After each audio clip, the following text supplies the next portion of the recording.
We are very pleased to present this episode to you ad-free, and we hope to increasingly do this in the future. But that all depends on how many of you sign up to support us via a PEL citizenship or Patreon subscription. Please visit partiallyexaminedlife.com/support for details.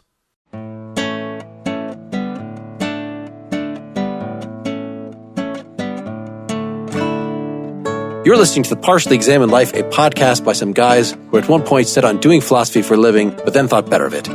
Our question for episode 225 is something like, how do circumstances oppress and dehumanize us? And we read two essays by Simone Weil, The Iliad, or The Poem of Force from 1939, and Analysis of Oppression, written around 1934. For more information, please visit partiallyexaminedlife.com. This is Mark Linsenmeyer, close to hot baths in Madison, Wisconsin. This is Seth Paskin, gazing longingly over the wine-dark sea in Austin, Texas. This is Wes Alwan, the plaything of necessity in Cambridge, Massachusetts. And this is Dylan Casey, attending Patroclus's funeral pyre in Middleton. And this is Corey Mohler, being crushed under the inescapable dominion of the blind force which hangs constantly over me, threatening me at every moment to extinguish me, to rend away my flesh and turn me into a mere thing in Portland, Oregon. Welcome back, Corey. Good to be back. Welcome. I was just in Portland. Yeah, for the Proud Boys March? No. Sorry. to take my child to the zoo. That was a slightly different agenda. I just sent my child to Portland for college. Where's he going? He's starting his sophomore year at Lewis and Clark. Correct, that's right. Oh, it's a good town. It's a great town. It is a good town. It's all right. It's all right. It's not as good as Seattle. Wow. That's what people said to me when I was there.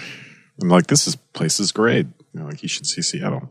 Simone Weil, which I realized that was the pronunciation, or at least a pronunciation upon watching the documentary An Encounter with Simone Weil. But I think for Americans, Weil. No, let's say they, just because I looked at a bunch of stuff online, and every lecture or podcast you can find, they pronounce it as Vai. So okay. I don't... Simone Weil. All right. Simone So, Corey, you had suggested Vai.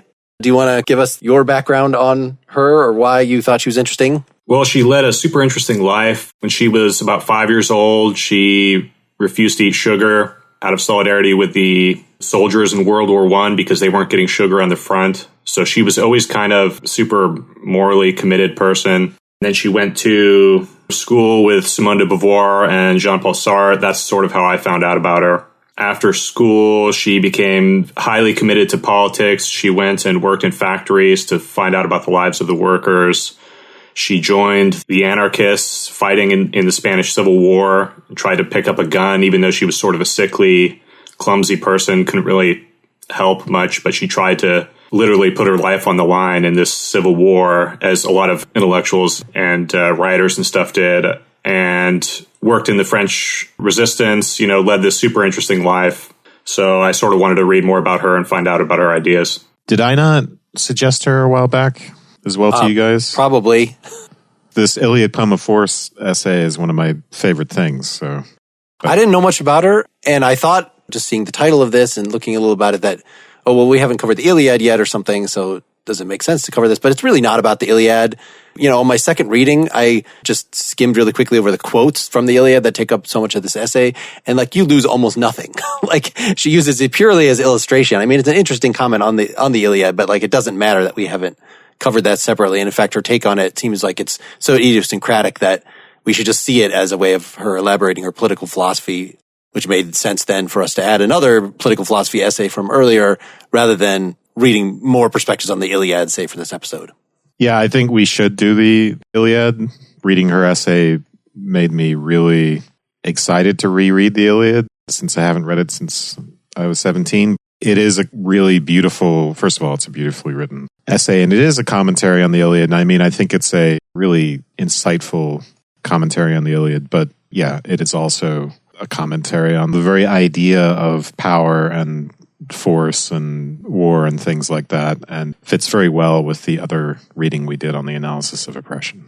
She makes Hobbes seem so much more interesting than he was when I read him before, even though Hobbes never comes up at all. Right. The beauty of nastiness and brutishness. Or the idea that there's something fundamental about that claim that Hobbes made about human existence being a war of all against all. She essentially has that point of view in the article, but from a decidedly kind of different point of view on it and a different conclusion. She doesn't go for the Leviathan exactly. Yeah, I think she feels like even with the Leviathan or with the social contract theory in advanced society, you still are in a war against all. Unlike Hobbes, you're not really overcoming it. That's right. You don't overcome it, and her task for ameliorating it is focused completely differently. As an interpretation of the Iliad, as a way of talking about it, was completely different than I've ever heard about it. And that's not saying a lot. I'm not an expert on it, but I just found it very interesting and provocative, and as an essay, a kind of beautiful way to present this notion of force and power underlying human interaction, especially to bring the poem of the Iliad, which is so foundational in at least Western culture, and show it being manifest there preeminently. I thought it was just kind of masterful.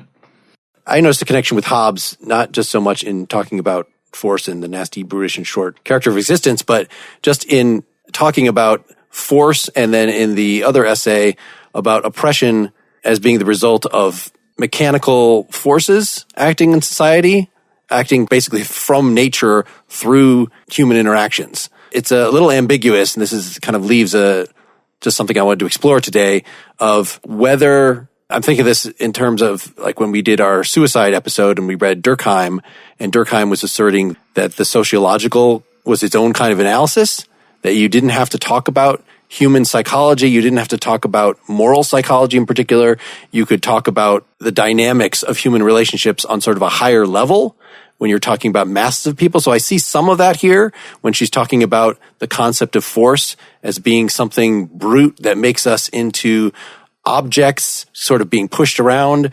And likewise, why oppression, whenever there's a revolution, the old oppressors just get replaced by new oppressors. And to figure out how to get out of oppression, you would then have to do some sort of sociological or sort of the geometry of virtue. She even talks about in certain places, this higher level analysis.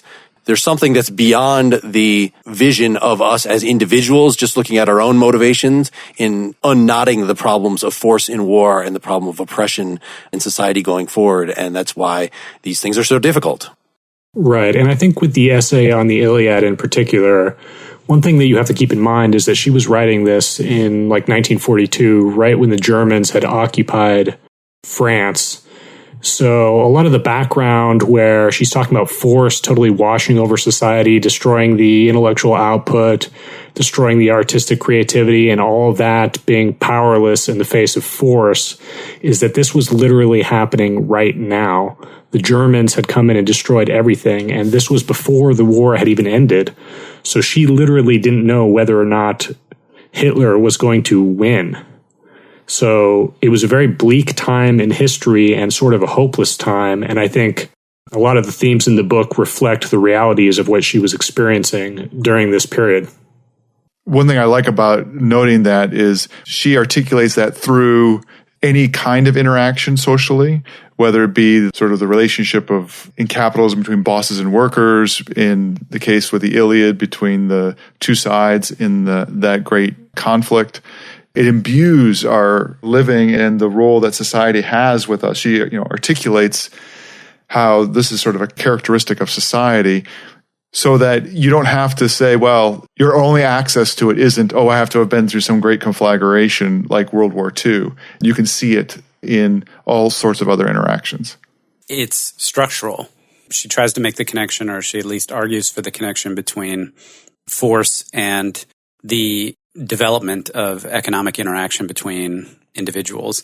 She does talk about reinterpreting the Iliad as the greatest poem of force in the Western canon, because it shows the effects of force in society without any moral valuing, I guess you could say. Like, it shows the effects of force on both the aggressor and the suppliant, and how it wanes back and forth. Between the two, you're successful or you win in one phase, and then you're on the run in the other.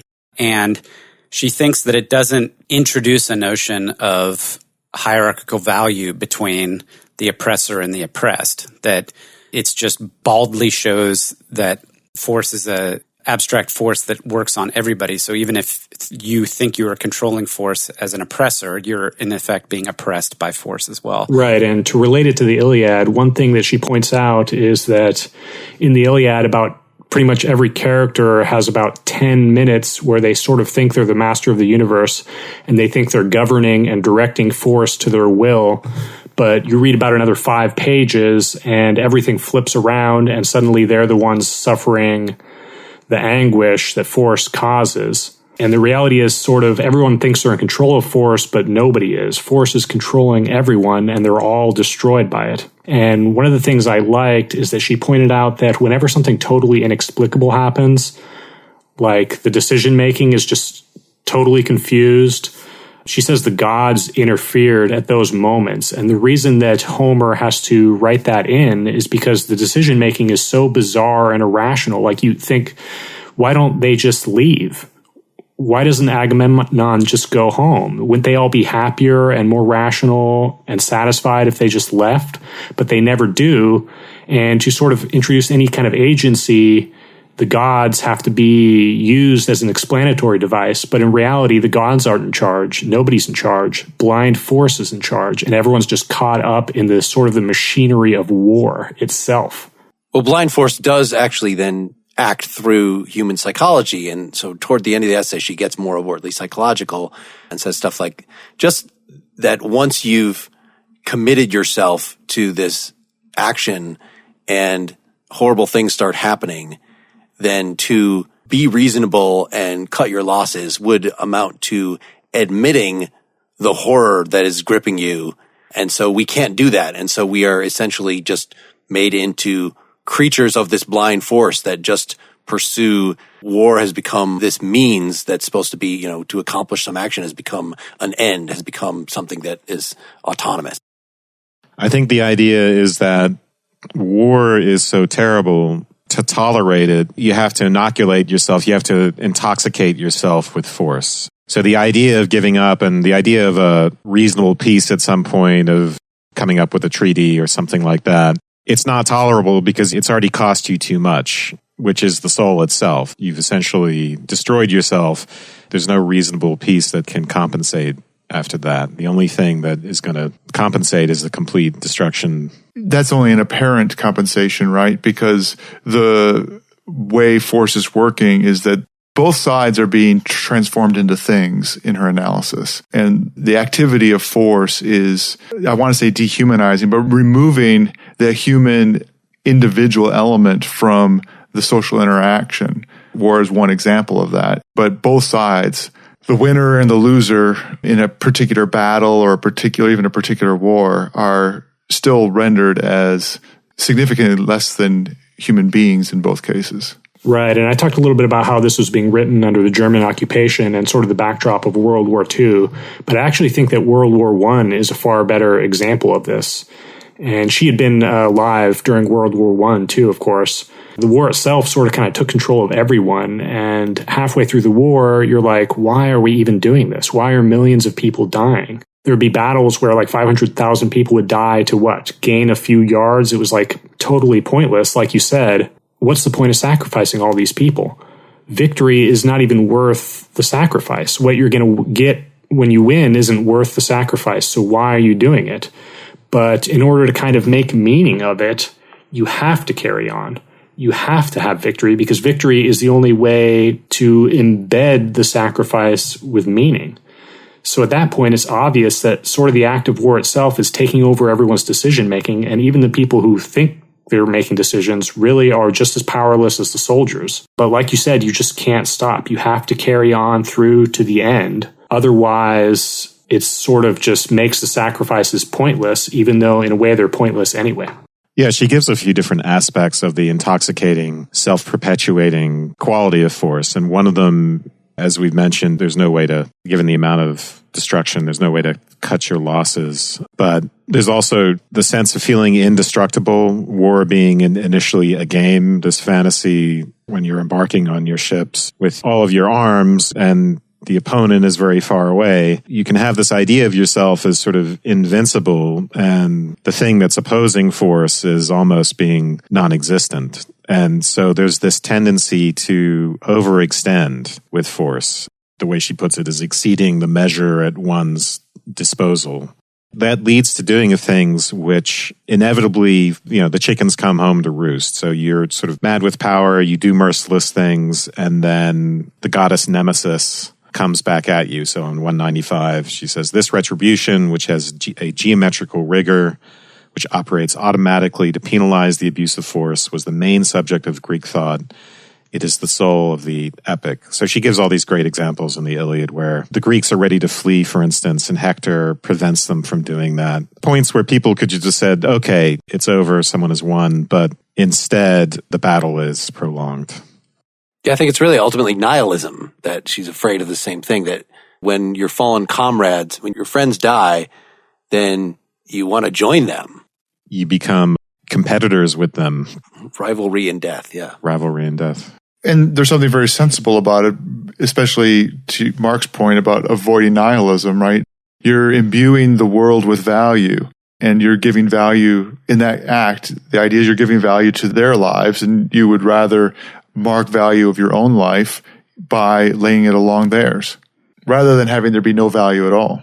See, I was interpreting it the other way, which is that my friend has died. What the hell is the point? I might as well die too. Like, it's not, I will consciously make their sacrifice meaningful by also sacrificing myself. It's just like too much in. To go home as the survivor would be just as horrible as anything else. So, but the way of putting it, that means that the battle cry of the survivor is a battle cry of suicide rather than of maintaining their own valor. At least in the Iliad, while there are a lot of people who careen into battle, even in the face of it maybe even being a lost cause, it's not that it's a suicide in the sense of a nihilistic giving up.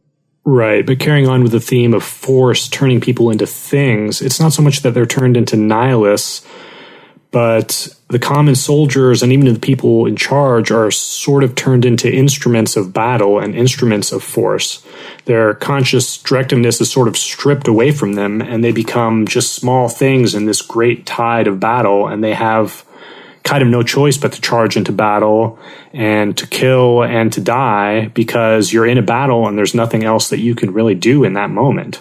So you are turned into sort of an instrument of force, and your humanity becomes totally stripped away. And that's how you're turned into sort of a thing.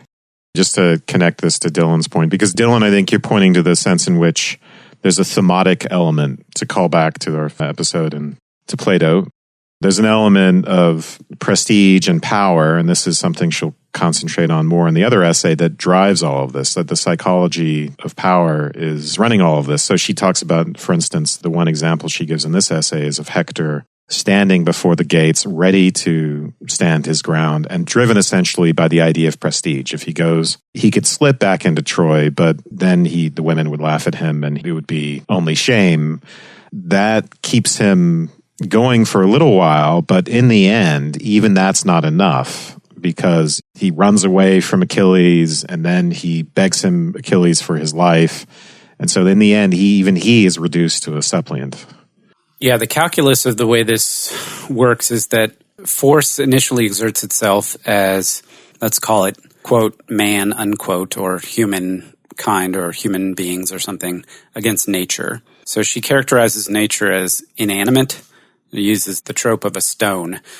You have the inanimate object, it has no soul, and you have man that has a soul, and he's trying to dominate nature. That's how force manifests itself in quote-unquote primitive societies, as she describes them.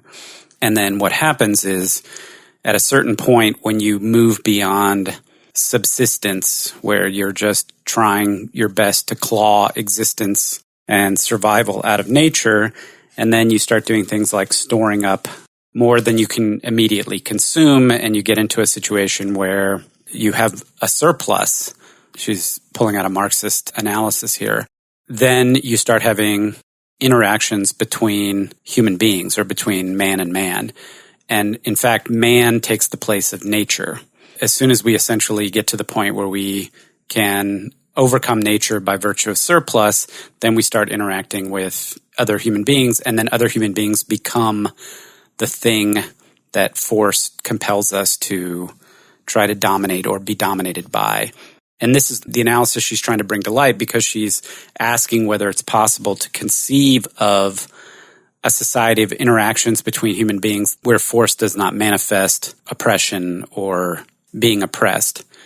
The key thing here is that just in the same way that we treat nature as a thing vis-a-vis our somehow elevated status against it, when force begins to manifest and control the relationships between human beings, then human beings begin to be treated like things. They get turned into things, either by virtue of being killed, in which case you're literally turned into a thing, or by virtue of power relations of force like violence or monetary control or technological superiority, which essentially put the oppressor in the position of treating the other as a thing. It's just a living thing, as she says, a soul trapped within a thing. So yeah, the thematic element or the psychology of power also turns the oppressor or the victor into a thing. In the end, she compares the suppliant is a thing in the sense of being passive matter, something analogous to passive matter, and the employer of force is analogous to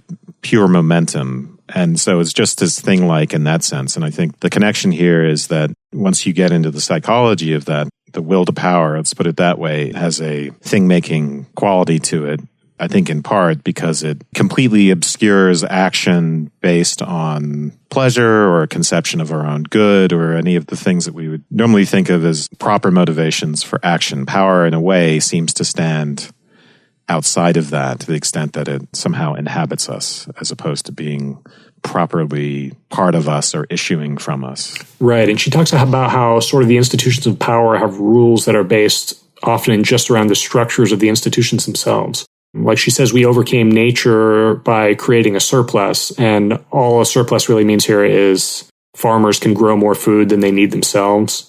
And this allows for other things in society besides farmers to exist. So armies need a surplus. You need a certain advanced level society to have armies. But then what do armies go around and do? They go and they raid other societies. They get loot and slaves and gold. But what do they do with that? They kind of bring it back into the army and they recruit more and more soldiers. So it's sort of in the nature of armies themselves to kind of grow and grow and grow, because that's what armies do. And it's sort of like how companies kind of do that too.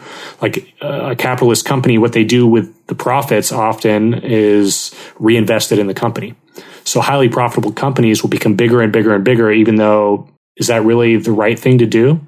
Does anyone want to do that? Does the company themselves even want to spend the money that way? It's not really in their control. It's just the nature of companies to reinvest in themselves and grow. But armies sort of do the same thing, and they grow and grow and grow, and eventually they get too big and they run out of places to conquer. Like she talked about this happening with Rome. The Roman army was so huge and then it got so big, it ran out of places to conquer and it couldn't sustain itself, and then it totally collapsed from the bureaucracy. So sort of in the nature of some of these institutions to grow so big until they just destroy themselves and nobody really was in charge. It's the institutional structure itself that's causing this kind of behavior.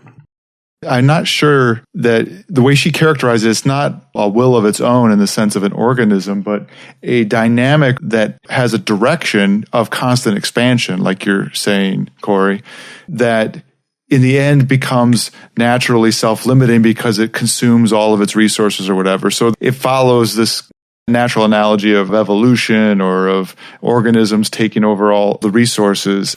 It's sort of like a locust swarm or something. Locust swarms will eat all the crops and they'll just get bigger and bigger and bigger.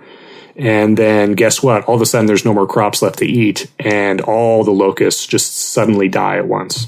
That's right. And that's why I think there's an analogy with will, but because there isn't something that's doing the willing, so it looks like will because it has an action and a trajectory, like capitalism, right? And locust swarms. But it isn't a will in the sense there's nothing that's doing the willing with an actual direction. In particular, it's not, for lack of a better term, thinking about what it's supposed to do and making judgments about advantage and disadvantage. It's just expanding in this dynamic of force. And then in some ways, her solution is having a way of regulating and getting some kind of a consciousness to that activity, a way of directing it that is super added on top of the force.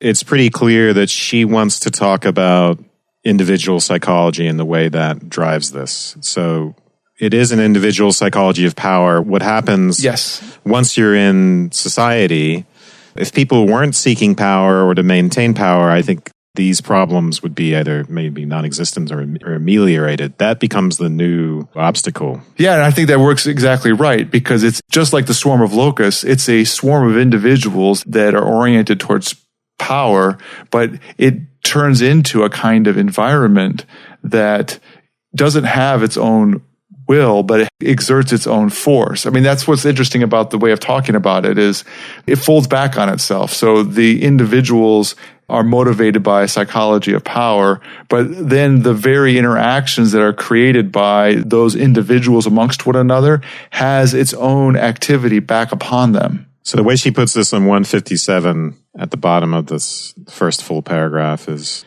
nevertheless, privileges of themselves are not sufficient to cause oppression. What she means there, it's a matter of differential power between the strong and the weak. So anyway, nevertheless, privileges of themselves are not sufficient to cause oppression. Inequality could be easily mitigated by the resistance of the weak and the feeling for justice of the strong. It would not lead to a still harsher form of necessity than that of natural needs themselves, were it not for the intervention of a further factor, namely the struggle for power.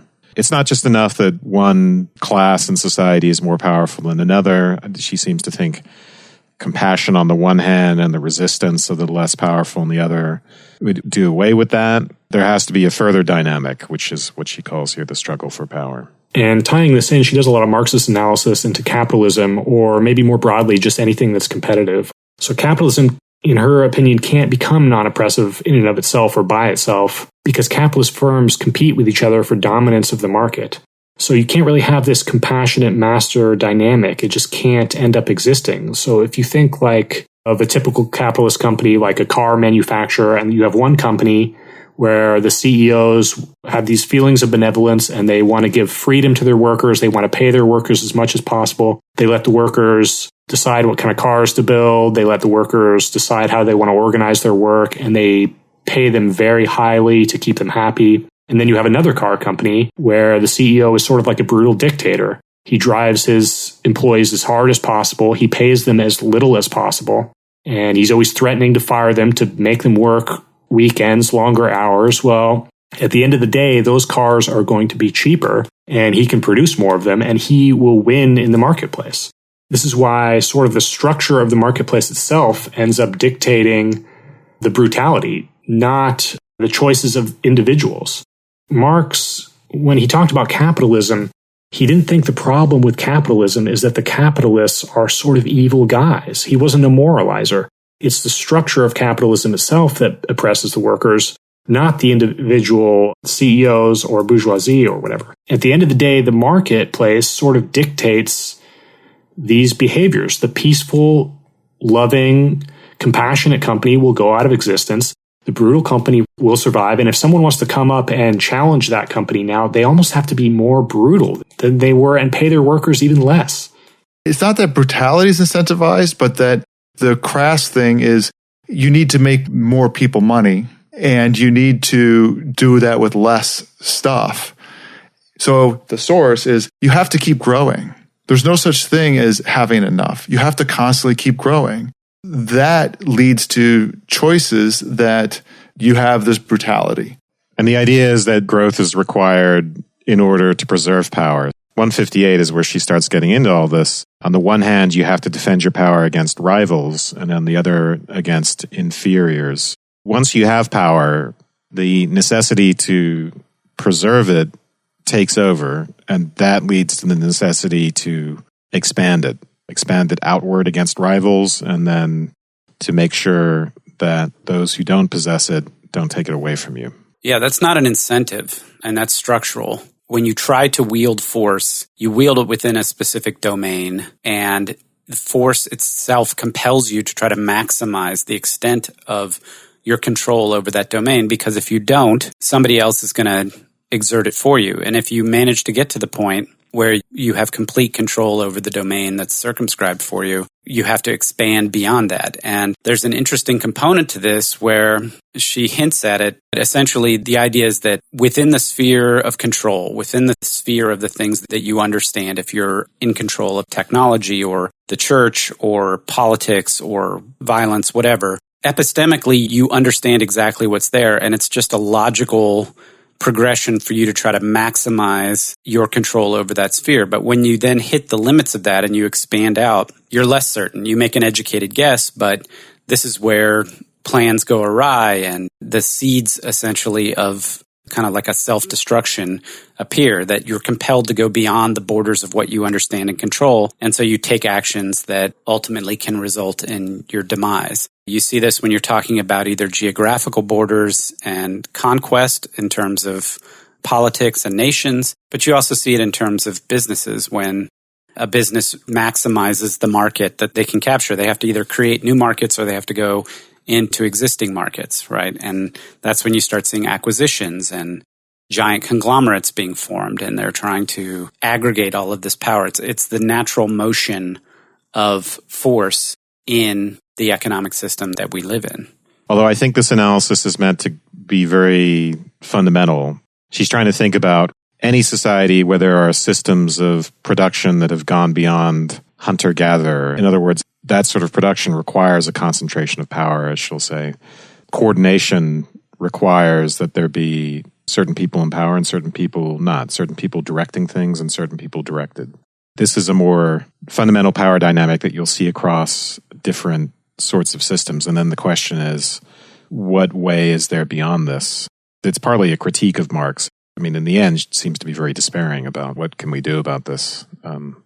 But the reason for that fundamentality is it's a characteristic of the individual human beings, like you were pointing out before, Wes. This feature of society is born out of us as individuals. So that link between force as being at play in individuals' interaction, sort of the state of nature with respect to nature itself, you see the same kind of operation of force once a human society graduates into interaction of multiple people. That dynamic remains, except that there's a new manifestation of that force. But the source of that is out of people. Yeah, I think Seth is right as well. Right? The word is structural. In a way, it's larger than people, but in a way, it is sourced in what she calls power seeking, and the fact that power seeking has no limit and becomes its own end, because ultimately power seeks to preserve itself indefinitely, which is impossible. So it becomes its own blind end. That psychology, you see that manifest itself structurally as well. So I think it's true to say it's both the power thing is structural and larger than any given individual, but that there are elements of individual psychology that lead to all of this. So she says on page 151, the causes of social evolution must no longer be sought elsewhere than in the daily efforts of men considered as individuals. I was trying to think of how her talk of structural dynamics, how somebody like Hayek or somebody would rate what she has to say, because she does say, as you pointed out, I think, Wes, that this idea of coordination, she specifically in the oppression article says, for there to be coordination between individuals, there has to be somebody, some individual who has in mind, okay, you do this and you do that, and who actually organizes them. And I think that once you get to a high enough level, that's actually not the case, that this is kind of the Hayekian thing. We had Russ Roberts on from Econ Talk that he always is talking about this, that there actually is no individual that has the various actions of these coordinated people in mind. And that's that's how he analyzes, Hayek analyzes this Darwinian picture. But I think Weil is focusing on how Darwin's explanation of population dynamics ultimately comes down to, which you could see in Adam Smith too, like that if everybody's acting selfishly in accordance with their self-interest regarding jobs or whatever,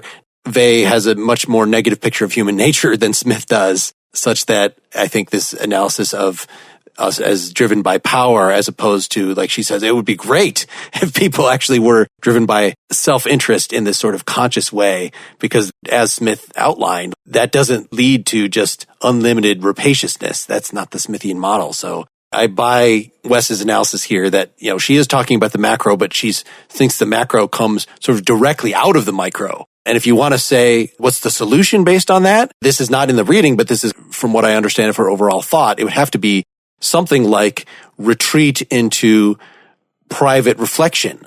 If force makes us into things and oppression makes us into things, it's because they are taking away our ability to step back and reason as individuals. And so it's that kind of meditative. This is exactly coming out of what we were talking about last time with Kierkegaard, to authentically be an individual. This is why I would say Weiss, I don't know if she ever took this up, but certainly Camus loved her, thought she was great. So whether she ever toyed with the notion of whether she's an existentialist or not, this is where I see that coming through. To connect that back to the theme that I had before, where we talk about the first stage is man against nature, the second stage is man against the individual. Let's spell out just the Darwinian analogy just in full, because it's kind of an interesting thing. The daily, what we've talked about is the daily efforts of individuals. That corresponds to mutation or variation in this analogy. Men are human beings. They have their temperaments, their needs, a whole bunch of other different factors, and they are innovators and they're very diverse, right? So you get a lot of different experiments and different ways of living and different ways of dealing with the environment around them. And then you get the natural selection part of this, which is the conditions of existence of society. Societies will be destroyed unless certain things happen. And that includes, just like natural selection does, it includes the environment, it includes the things, that we have to do as organisms, but also it includes the social environment. And she lists a bunch of things, including capital equipment, armaments, methods of work, warfare. All those things become selective forces. So you do get, even though there's this concentration on the micro, you do get a dynamic between selective forces, which in a way are the more macro part, and then the individual, each individual, which corresponds to, again, the Darwinian variation. These are the things that will get culled or enhanced by the larger forces. So maybe let's just read this quote that I really like, where she introduces this sort of Darwinian metaphor.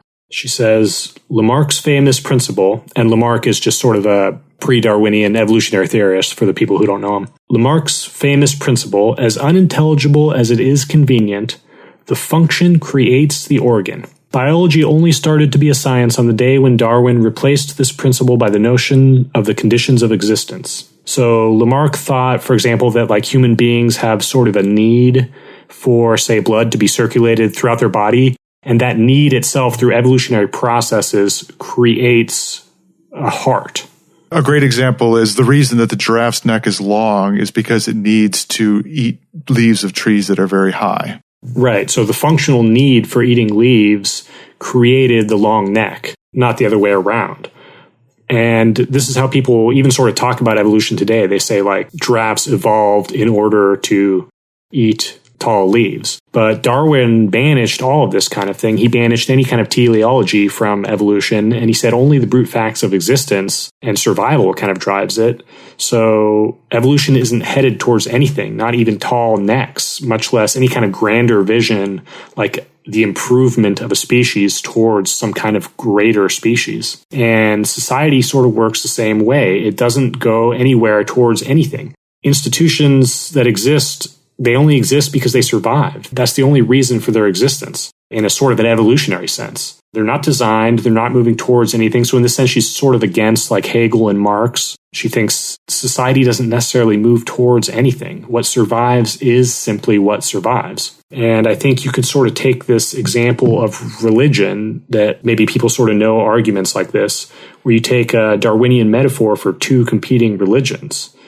As part of their belief system, the followers are sort of required to aggressively convert non-believers, right? They believe that all other religions are evil and should be wiped out. There's another religion that it's competing with, and it's part of this religion to keep all their rituals secret from foreigners. It's part of this religion to not convert people.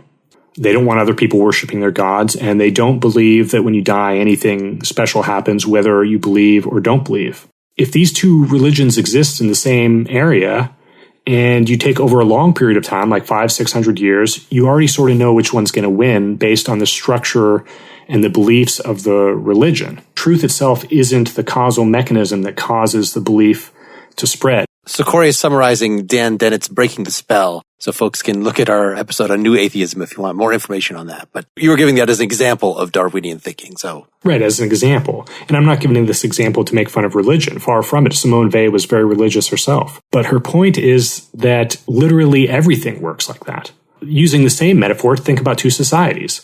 If there's a society that's very aggressive, builds war machinery, invades other countries, attempts to dominate the earth, and there's another society that's just peaceful, they don't have any weapons, and they're next to each other, which society is going to win? So she has this question of like, why have we never abolished oppression? Well, part of it is because societies that don't abolish oppression might literally just beat, in a competitive environment, societies that attempt to abolish oppression. I saw this differently. Assume there were only one society and no competitor societies. I thought this was talking about dynamics internal to a society. So for instance, on 151, shortly after she says the causes of social evolution must no longer be sought elsewhere than in the daily efforts of men considered as individuals, which I'm saying corresponds to the mutation element of things, temperament, education, routine, prejudices, etc.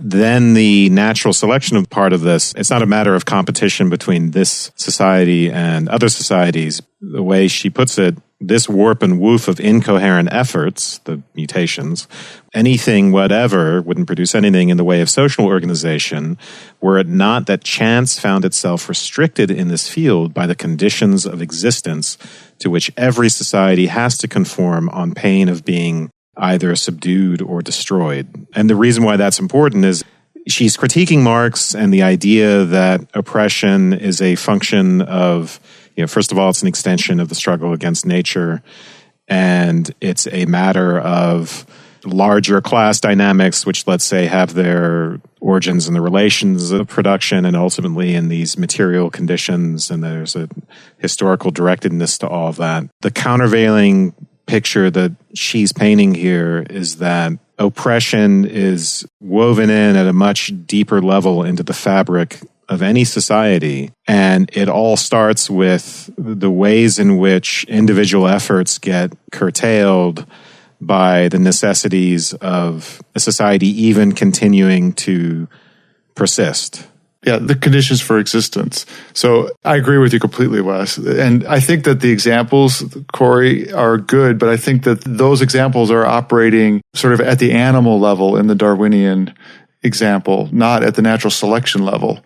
So that her analysis is really doing the Darwinian version that is saying something about that the existence of natural selection in terms of where she articulates in terms of the conditions for existence is what's going to determine the playing field on which societies compete. And in this case, further articulating those conditions for existence, that force and power dynamics are what is the lever of that selection. Yeah, so you don't need a competing society. All you need is people working to subdue these external constraints that could destroy them, and then you get a division of labor and a concentration of power. And once that power is concentrated, it becomes self-perpetuated and focused on itself as an end and naturally expands itself. So you get this situation in which it almost seems necessary that these oppressive power dynamics come into play. Right. I think it's just sort of easier to imagine cleanly two competing forces. Just like with evolution, we often like to imagine that there's two competing species with different traits, but most of these evolutionary forces sort of happen internally to a species or internally to a society or whatever it is. But the larger point is that the characteristics that cause an organism or like an institution or a society to survive are sort of divorced from what makes that organism or society good. Organisms don't become better. They become what they become. Institutions and societies are sort of the same way. There are so many forces outside of their control that their individual directiveness is sort of stripped away. Yes, the people at like a company under capitalism, they have an individual psychology and they make individual choices, but largely they're subject to these massive forces beyond their control, like the global market pressure and stuff like that. And what happens is the companies that survive, just sort of have characteristics that allow them to survive in that given context of society. So those characteristics are not necessarily the characteristics that anybody on Earth wants. They're totally separate. Part of that is what those conditions for existence are. So the way that this would get changed would be at the individual level, the way in which those conditions for existence, those incentives could get changed itself. I really liked Corey's analogy, or he brought up the example of the locust swarm, because it's an example of a self-organizing phenomena, right? So that swarm of locusts isn't determined in shape or motion by anything other than the individual activity of each of the individual locusts. And so it's a condition of how they interact with each other and sort of the rules of their interaction that govern the organization of the whole. And the only way in which you would have something different come about is if you change the way in which that individual locust was interacting and the rules by which they were interacting with other locusts. Then you'd get different shapes, you get different kinds of behavior. You might get something that wasn't nearly as organism-like.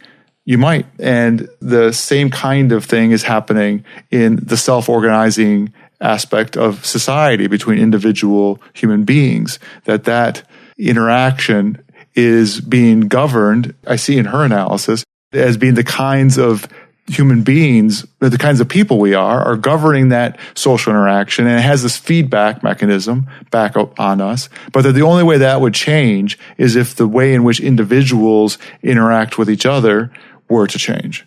Yep. She says on 152, the enlightened goodwill of men acting in an individual capacity is the only possible principle of social progress.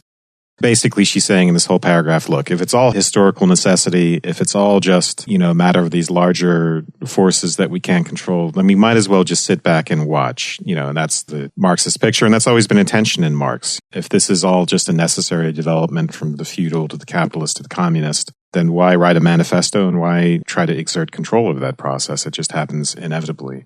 But if she's right, then it's a matter of figuring out, all right, what's the least oppressive organization that we can possibly get, and then how do we get there? So if the only way to change this is to reorganize society in a radically different way, I think we should talk about why the people who attempted to do so failed so miserably for her, especially the French Revolution and the Russian Revolution. Her point is not that you have to have new rules of societies. You have to change the people themselves. Individuals have to change how they interact with each other. There isn't any way in which you'll have rules of society that will fix that. And that seems like a good way to wrap up part 1. Come back next week for part 2, or become a citizen at partiallyexaminedlife.com and hear the rest of it right now. Thanks.